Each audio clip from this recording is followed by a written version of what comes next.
let me introduce my model here. I actually saw her earlier today when I was doing a segment. I seen her on the crowd, and I'm like, oh my God, even with the mic on, I'm like, I love your hair. She said thank you, and now she's on stage with us. She came to the show just to kind of check everything out. Now she's on stage. I love everything about her hair, so why take it away? Why not find a way to put, like Hawk likes to say, why not find a way to put your signature touch into it? I'm really known for doing a lot of like hair designs and just artistic different hairstyles. So for this, we're just gonna take hair off her nape. You can tell by after the color, you can tell that she has our darker root. She's at about a level 7, like a dirty blonde. So I'm gonna take that dark brown and transition it into the pink hair and add a nice little design. You guys ready to see that? Awesome.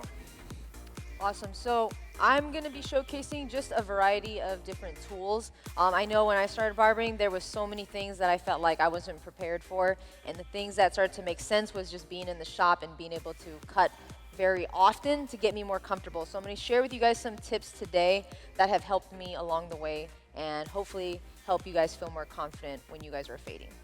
That's dope. So I think the confidence part is the main thing that we all try to focus around. Once again, confidence is everything, but also having a system of what you may have in play to complete whatever it is that you want to do. So today I'll pretty much be going over a mid-fade. I might even throw a design in, but I definitely want to break down like 3 simple steps on how to just approach a fade right now. I'm not approaching this fade like most barbers would. Instead of like putting that hard line in, I'm starting off with my snap FXs with it all the way closed. And once I start this line, I want to make sure once I get to my stopping point that these clippers are rocking out just like this. That's going to create soft guidelines all the way through. So as we go through, I'll do that with the guards. I'll break down each step. But once again, we're going to make this as easy as possible. What you got for them, Patty? Thanks, Hawk. So what I'm going to be breaking down, my name is Patty, Patty Cuts. I'm a fade specialist. Fading is my expertise. I'm going to be doing a mid-fade. I'm going to be keeping his arches dark, right, so we can get a nice little lineup right here, and then just blending everything out. So I'm going to show my technique for this haircut. As you can see, I started off with my first guideline. I always like to go with the lightest shade that the fade's going to be first. So that would be the trimmer, right? I used the Boost Plus trimmer. This is unbelievable. We put a new motor in, we put a new grip. The RPMs are higher, so I like to bald with this because it just mows the hair right off. So I went in and I started right down here by his temple and came right around the back and dropped it down below his occipital. And then I'm going to go off that. So I always put my first guideline in first, the lightest shade, and then work off that. Awesome. So if you pay attention, I already got the hair trimmed down. You can see what I did to create that nice blend, because if I would have just went up and just had a harsh line, I had 2 options. I could either go in there with my shears and start blending it in with my thinning shears or regular shears, or I could be efficient and just use that scoop, that C motion to scoop it out and blend it right in and save us a little bit of time. I have my influencer clipper. This clipper is the Lowe's Cut It, which is me. It speaks Chicago, all black with a hint of red. It has the Boost motor, which makes it way stronger, and the rubber grip, because if you guys have been doing hair, it's like barbering like I have, we've dropped our clippers plenty of times throughout the years by trying to grip it. It slips out of your hand. This grip we have here is like almost glued to your hand, so it makes it a lot easier to hold on to. When it comes to doing my designs, I like to take my hair down pretty short, but when I work with somebody that I've never worked with, it's always best to make sure your density is at a right level for you to start carving. So to play it safe, I grabbed my number 1.5 guard and just trimmed her hair down just to get an idea of what her density is like. What I mean by density too is if you can see her scalp at a 1.5, that means it's really, really fine and spread out. But since you can't really see her scalp, that makes it okay for me to go a little shorter. So I'm gonna go in there with my number 1 because it's a lot easier to carve out your design and add enhancements when it's a little shorter than longer. So I'm going to get started with that. I'm actually going to use my Low Pros for that. These are Low Pro trimmers. These are amazing trimmers. They're pretty small, slim. They have a nice thumbprint to hold on to when you're cutting, but at the same time, the T-blade makes it a lot easier to maneuver your trimmer and use that corner as a utensil like we would with a marker, a pencil, to make it easier to carve out and create curvature patterns. So when it comes back to me, hopefully we'll have something done on our head. I'm going to pass it on to Sofie. What you got going on? So how he's using his trimmer, it's very much so on any trimmer, right? You're using it as a way to carve out. So when I'm doing any edges here, right around anything if it's a taper on the back or taper on the side. I learned this little trick from Hawk, and I do a double edge up. So I start it in the beginning with the edge. So I always lift up this hair just so I can see where that natural is, because I try to keep it as close as possible so I get a nice arch, and I don't want like too angular of a guide. So I'm gonna see where that lays, and I'm gonna do a nice little round shape there. And once I have that in place, and then I edge also just right here, because this is the space that I'll be working with, being able to clean up those edges allow you to see your guidelines a lot better. So when I'm creating straight line guides or curve line, because those edges are cleaned up, I feel like I can see that a lot better. So then as I go through the process of creating my blend, it's a lot easier because you have like a cleaner section to look through. And one thing I really love about Babyliss Pro, and I've been with them now for I think like 6 years, and I love technology. If you guys follow me on Instagram or YouTube or anything like that, you guys know how much I get into tools, because the thing that has made doing cuts like this a lot easier for me, it was also understanding what my tools can do, understanding why we have so many blade types, understanding why we have so many different body type of clippers. Like Patty's using a Boost Plus over there. Let's see, the Boost. We got the snaps here. Los is using also a Boost, and then we have a Low Pro. So there's always going to be a different tool that's going to fit everyone differently, and that's why we have so many great options. But one thing that really makes me feel more confident in my work is having a locking detent system here. This is always going to be something that I can rely on, because I know exactly where I'm at in the cut. So when you're looking at that, every time I move up, you can feel where you're at in the haircut. So when I'm doing fades, it's very much like a typewriter motion that I always know everything clicks into the next. So you don't have to rely on, wait, where was I again? Everything always connects. And then I just kind of follow that situation all the way up, apply my guards, and then I continue. And it's kind of the process that I'll be going through today. I think that's perfect how she's pretty much breaking down a system, even just by showing it on the clippers, of being able to have this lock lever right here on the side. I tell barbers and stylists all the time, it don't matter how long you've been cutting hair. You can be cutting hair for 3 years, 10 years, 15, 20, but to have something that kind of allow you to remember your place. To this day, I still use it. If I'm rocking on one side, I'll turn them around and I'll place my fade in. I want to make sure that I'm pretty much counting my steps and I'm knowing exactly which lever or which side I was at. That way, when I take them over to the right side, I can complete the same thing and know that this fade is going to be even all the way around. A lot of us, we may be able to contest to it that when we've been cutting before, we've been able to see throughout our fades, it's just like, this side came out perfect, but this side was a little off, or this side was the better side of the head instead of the other side. And the only reason why it's like that, because sometimes we may switch up what it is that we're doing throughout the haircut. So knowing your tools, having the right tools in your hand, I say it all the time too.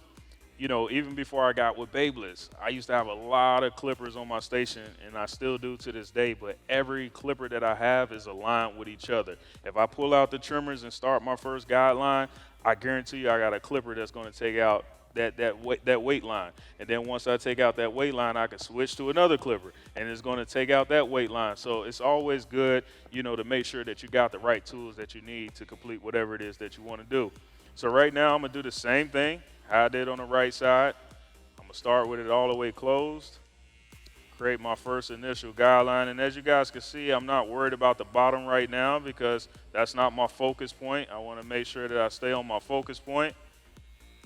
And as I create that first guideline, I'm not creating a real hard line, even though it might look like a hard guideline. When I go to fading up, it's going to be able to be blended out smoothly. And just going off what Hawk was saying about the different clippers, different blades is very important. So pretty much all of our clippers besides the X3 have interchangeable blades. So right now, what comes on the Boost Plus Influencer is the DLC fade blade. This is my favorite blade from going from skin to the half, right? This is my go-to. Then I walk over and I'll grab my lithium, which has a different blade. This is the wedge blade. So anything from around a number 2 to the half, I like to use the wedge blade, right? So having different blades as tools is very, very important. So if you have any questions after, because there's so much all of us can go into about the blades and what they do, feel free to ask us. We'll be at the booth. But let me get into the cut. So right now, what I did was I started my trimmer line, then I put in a half line, and then I faded that out. I left this side so I could show you the guidelines.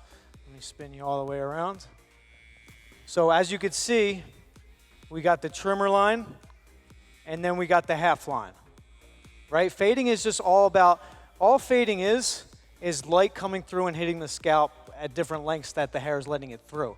So right here, there's no hair to hit the scalp.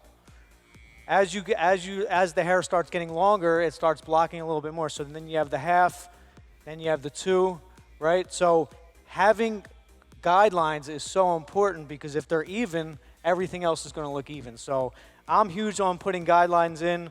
I'm going to go ahead and work this line out. Real quick, how I do that is I put my notch down 2 notches to the 3rd notch. Sofie was talking about the notches earlier, how important they are, even for vets like us that have been doing this for, since we were kids. Having those notches where we don't get lost, where the lever is at, is so important. So I'm going to go ahead, put it on the 3rd notch.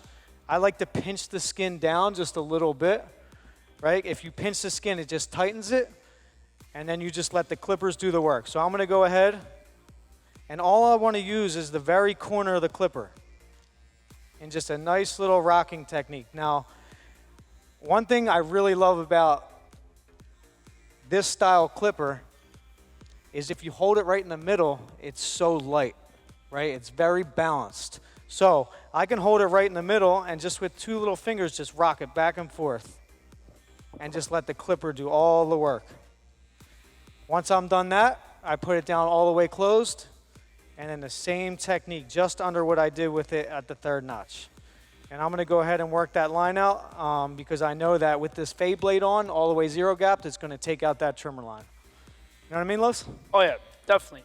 Now, as you can see, we already got the design carved out. We get a nice close-up on that in a bit.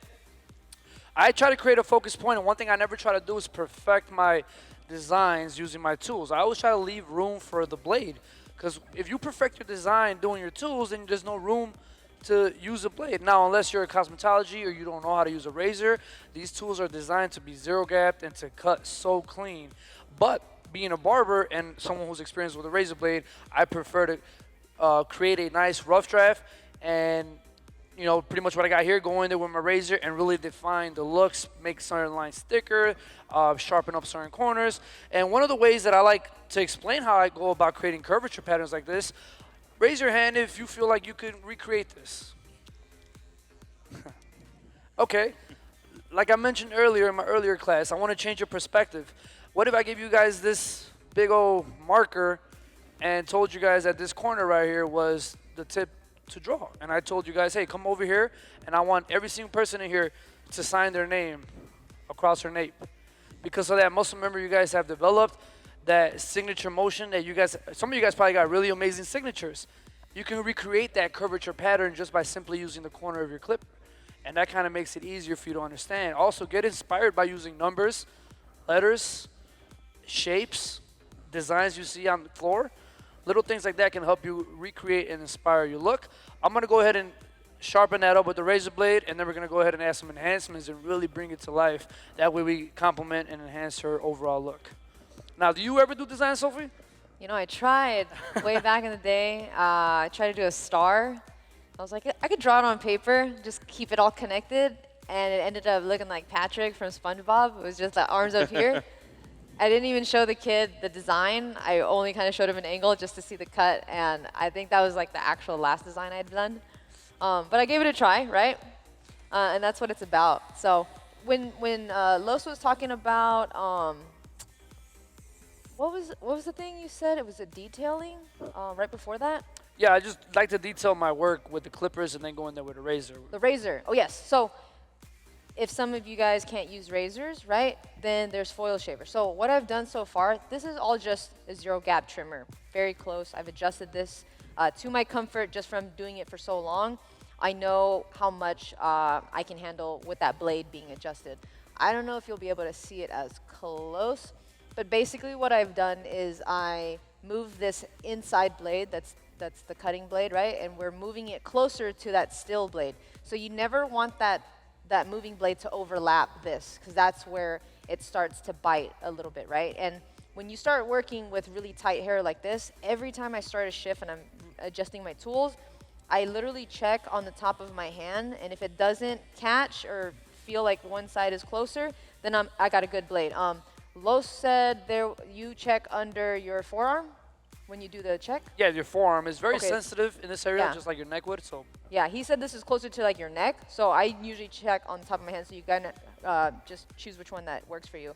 But you can see it's close. So the challenge of when I'm getting more comfortable is start with a little bit of a longer length. Don't go full skin right away. Try it with like clippers close, and then kind of gradually get through it. But once you start applying a foil shaver, you're gonna get as close as what a razor blade can do, but it's a lot safer and faster, and you can go against the grain quite quickly. This is the FX3. It's literally one of the strongest foil shavers we have. It's super lightweight. For me, I prefer things that are light and are a little bit more quiet side. I used to use tools that were a little bit heavier, and I think over time, if you work in a high volume shop, it tends to feel like your hands, like you've been on a jet ski all day, you know, like it gets cramped. So I prefer something that's a little bit more lightweight. So now let's just say I want to take the detail even further. I can use a foil shaver right where this trimmer line was, and I can bring that haircut even tighter. And this is how I kind of started just to grow in my craft and find ways to detail my cuts so that I can pretty much start charging more for those type of little details. And over time, you just start fixing it. So already you see this is completely now flush to the cheek, but before his natural patterns was a little bit more jagged. So I'm gonna just blend this up just slightly a bit more to get that a little bit more seamless. But that just kind of shows you the power of what the foil shavers can do, is you're erasing also the natural growth patterns that maybe people are nervous about. You know, we're smoothing it out and allowing them to see it in a different way, especially in the neck area. I feel like I see that a lot. You see the ducktails, the W's. So when I do a skin taper on those areas in the back, they're like, wow, it looks like a regular normal skin taper. So little things like that will really help this situation. Yeah, that's honestly, guys, that's one thing that I love, just standing up here listening to them talk as well. One thing that I get out of these shows is just understanding that obviously we all know how to cut hair, right? Everybody can nod to that. But just coming to different educational classes, coming to events like this, we're able to pick up small little detailed things that you could take back to the shop with you and say, hey, this may be something that I could add on, because one thing's for sure, granted, yes, we all know how to cut hair, but you could sit here today and pick out one thing that somebody said, and that might change up your whole game forever. So, like I said, I love the fact that it's not just one way to do something. It's several different ways we could do it. That's what keeps us creative. Right now, I'm pretty much just cleaning up my work. But one thing I do want to tell you guys, too, anytime that you're doing any haircut, any fading, you don't have to do it this way, but this is just a way that I like to do it. I like to just put a decent foundation down first. This will allow me to do my shape up, and once I do my shape up, come back to clean up my work and really make it polished. One of the things that I've noticed over years for myself, other barbers, we'll spend a lot of time trying to make it perfect the first time around. And when you're taking all that time to make it perfect, you look at that clock, you didn't spend 40, 45 minutes and you haven't even did the shape up yet. So once you do the shape up, now it's like you're trying to send them out the door and hurry up and get to the next one. But see, what happens is, just by a show of hands, y'all be honest with me. I'm going to be honest with y'all. Just by a show of hands, has anybody ever cut somebody, and once you got done with them, you were sending them out the door, and you looked at that haircut and said, damn, I could have did a little bit more on that, or I could have faded out that. Anybody? I'm not the only one. Thank God I'm not the only one, because I did not want to be the only one holding my hand up here. So when that happens, what happens is you have that lineup on, and that lineup makes it look like a full haircut. So once you're looking at that full haircut, most of us, we think, okay, put the alcohol on, send them out the chair. But when that shape up is on, it will allow you to see the little details that you can go back on and clean up. Now, granted, some of us, we get done doing the haircut, the fade, shaping it up, and then you're going to go back on it anyways. So why spend so much time on it the first time around if you could just put a decent foundation on, put that edge up on, and it'll bring everything out. So I'm about to do the edge up now. I'm about to finish cleaning them up. How you looking so far? You looking pretty good? Yeah? Yeah. Pretty decent fade. Not too shabby. All right, so what I got going on is I'm working on this side. I'm working on his left side right now. I want to save the right side to show you exactly what I'm doing, but I want to explain what I'm doing a little bit on this left side. So I did a number 2.5 on top. Then I did the trimmer line. Then I did the half line, and then I blended that out. So basically the hardest part of the men's bald fade is always taking out that shortest hair first, that faint little line you see. So I always knock that right out of the way. Then I did a 1.5, and then a 1. Then I fade straight down. So a 1.5, a 1, then right into that trimmer line. So let me show you on this side. You can see it a lot better. And you also might be asking, what am I leaving this here for? Right? I'm leaving this for the edge up at the end. I can always come back and take it off. So if you're ever not sure how the edge up's going to look, or if you ever want to make a fade pop, leave the edges to the very end and then come right back and fade it out. So where I'm at on this side is I did a 2.5, a 2, a 1.5, and now I have a 1 on, right? I have a 1 on my lithium. We have our new premium guards. They're shaped. These are the best guards shaped that I've ever seen because they're a little curved. So what that means with a curved blade or a guard is it comes right off the head a lot easier.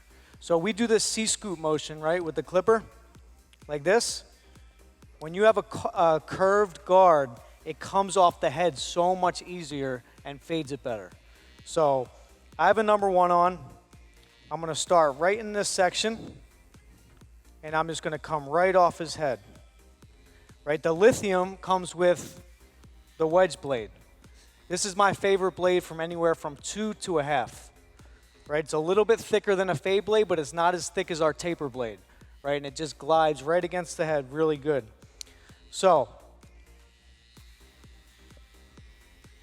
working just with the corner, up to what I did with the 1.5, but not over, just under, with the lever open. Then I'm gonna go halfway, 2 clicks, and do the same exact thing. Corner, very small sections. Once every section's good, then go to the then go all the way closed and do the next section underneath that. Right? You just have when you have your own technique that you're comfortable with, it makes everything so much easier. Now, once I'm done this, most people use a half guard. But when it gets back to me, I'm going to show you how to blend this line out that's between the 1 and then the clipper all the way open with no guard. I'm going to show you how to blend that out with no guard. So usually people use a 0.5 guard, which is easy, but I'm going to share a technique that will help you all around cleaning up haircuts. So what do you got, Los? Let's see what you're, ooh, okay. I'm about 90% done with the outline with the blade. Now, you guys, some of you guys may be able to see the difference, some of you guys may not, but it's a lot cleaner, it's a lot sharper. The goal is the reason why I also preach about never creating a straight line on a round surface, because when you create a straight line on a round surface, it's only going to look straight at the angle you created. As soon as you go to turn around, that straight line is going to curve. So it just complements the head and the design a lot better when you create curvature patterns on a round sphere. So that way, no matter where I turn her head around, the waves, everything about it, is going to look good at any angle you want. It's all just curvature patterns. Now that I got the outline carved out, I'm about 90%, but I'm actually going to start talking about how I go about doing it. Some of you guys are very unfamiliar with using a razor, and that's okay. Like I mentioned earlier, our tools alone, like the Low Pro FX, if you adjust that, it gets it really, really close. But if you're wondering on how you go about using a straight razor, it's the same concept when you have a straight razor in your hand and a blade. It's all about a 1-inch length, and you just use your corners. Unless you're creating a straight line is when you use the entire blade. But if you're just trying to create curvature or detail, either the heel or the tip of the blade is going to work like a point, like a pencil. So that makes it a lot easier to create any type of pattern you wish. Once I finish up exactly what I'm gonna do, I'm gonna go ahead and apply my color enhancement. Now the color enhancements is strictly up to you. One of the ways that I go about marketing my designs is by adding an enhancement because this is already done. She is cut, designed, carved out with the blade. It's done. But as an artist, the artist in me, this is why I call myself a hair artist. I'm not a barber, I'm not a cosmetologist, I'm a hair artist. I like creating all types of crazy looking cuts. I like creating a name for myself so when people see my work, they know who created it, as you should too. I enhance my design because, like I mentioned earlier, hair alone does so much. So if I bring this to life by adding the enhancement to make it look richer, darker, odds are it's gonna capture the eyes of the people in the outside world, not us, because we're here to figure out how we can make more money or become something. Our goal is to capture the outside world. If I enhance this, the outside world is going to see that and just wonder, wow, why does that look so much cleaner than usual? Why does that look sharper? And that's a great way to promote ourselves and promote our work. Now, Sophie, do you agree in creating an identity when it comes to cutting hair? What's that? Sorry, say that Like, one do more you agree in creating an identity when it comes to cutting hair? time. I do, and it actually happens pretty organically. I remember one of the first pages, and you guys maybe know him, but you guys familiar with Matty Conrad? When you see his photography for his haircuts, I can notice it right away that that was his work. So I remember looking at pages like his, or at the time it was like Hype Beast, but this was before it was how everything is now, and they had like a certain aesthetic, certain color tone. So I was like, man, I need to define something for myself. And just like Lo said, like the signature of like how you stamp things, how you shoot the photography, how you shoot the video, it almost becomes like your signature stamp on everything that you do. And I think when you slow down, and especially with barbering, I've always felt pressured that people wanted me to cut faster in different locations that I worked. But naturally, I see things that I want to fix, and I just couldn't cut in those type of places. I left them and found other areas that allowed me to be a little bit more free with my time and making sure that at least if the quality was good, that was more important than getting a cut done in a certain time frame. So through that process, I started to kind of like understand more how to detail my work, and detailing is something that I spend a lot of time on. Just because once you are on social media and you're posting your work, I think one of the hardest things is we think it's not good enough, we're going to be judged by people. But now I look at it as a way as like, okay, this might be a different perspective that someone's seeing that I can actually use to make it better, right? So when it comes to detailing, I remember someone told me like my taper was like really ugly or something. So it's something that I've always remembered, and I'm like, okay, next time I take that picture and I do that taper again, I'll never do that little bit that they pointed out. So Yep. use it as a way to grow. And so little things like this, so I edged them up here. And so if we want to clean it up even more, right, I always comb this down. So that way you can see, I mean, it's probably hard to see on that screen, but you can kind of see a little bit of the unevenness. So even though I've already laid out the foundation underneath, I want to just adjust that top a little bit more. So just things like that. I'm going to pull this down. And I'm just going to connect that little gap of space here. So there's an entirely different process, and you're gonna build the muscle memory by doing it often. Like I'll tell you now, like there's haircuts I still mess up, and that's just because like we're all human. We're dealing with different densities. We're dealing with head shapes. Sometimes clients don't tell us certain things that are things that we should watch out for that end up being like a super bald patch that we have to blend out later. So there's a bunch of stuff that kind of go into it, and I think one of the cool things with barbering, though, is that we evolve so much every single year. We learn new techniques. I mean, every time I've done shows with these guys all the time, and there's always like little things I'm like, I could use that next time. So I think the education for barbering, you guys being here obviously are interested, and I know it's a little scary, but I just hope that you guys can see this as a way of like, you can envision yourselves being able to do the same thing as comfortable as we've been able to push ourselves to get to this place. Yeah. I mean, once again, it just kind of takes it back to just, really just being up here to give you guys the confidence that you need. I wanted to save this. I didn't want to jump into it and you guys just kind of see me, from where you at just doing it. But I wanted you guys to be able to get close and see me actually putting in this part. Now, when I break down doing any type of like designs or parts, I try to break it down as simple as possible for anybody to be able to do it, for you to feel like you can go home and try it yourself. So one of the things that I like to do, I'm using my Snap FX trimmers. I'm using my corners like pencils, but when I first get into the part, I want to make sure that I sketch it out first. Now, one of the reasons why I do this is because I want to make sure as I'm sketching it out, I don't create a hard line that I can't get away from. So if there's a hard line in there and I didn't mean to put that there, it's going to be hard to fix that. So if I sketch it out first, this will allow me to fix any errors if needed. So I'm going to go here. Once again, I like how Los was just breaking it down by saying, you know, doing what's comfortable, using what's comfortable from numbers, letters, shapes, and stuff like that. So one of the methods I like to use letters because we've been writing letters our whole entire life, so using letters are familiar. So right now, I'm just tracing it out. And as I trace out, once again, it's just a little small sketch.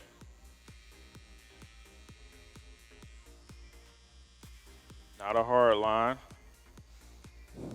Now, granted, I could make this part do more if I wanted, but I just want to keep it simple like this. Now, since I have my sketch in, I know I've been asked before about stylists and barbers. Well, how do you know that right length in between, that width of making sure that that part is wide enough, or, you know, it's going to pop enough, or you're not making it too thick? How many of y'all made some thick parts in y'all life? Yeah, I done did it too. So one of the things that I say is, now, when we're going to make this first hard initial line, we're pretty much just tracing what we already put in. Now I'm going to come down hard, and I'm going to tap hard to create a harder, you know, more exposed line. But I'm just following what's already there. So as I do this, of course, it's going to start to widen up a little bit more. But the trick is, and this is one of the reasons why a lot of people may use a razor when doing designs or trying to sharpen up a line. When you're using a razor, the motion of a razor is what? Coming down, correct? So if I'm not comfortable with using a razor, but I still want this part to pop out and actually have some life to it, I have to remember that I could do the same motion with the trimmer, just like the razor. So if I started off like this, I want to make sure that I could turn this trimmer around and touch that bottom line the same way I did the top line.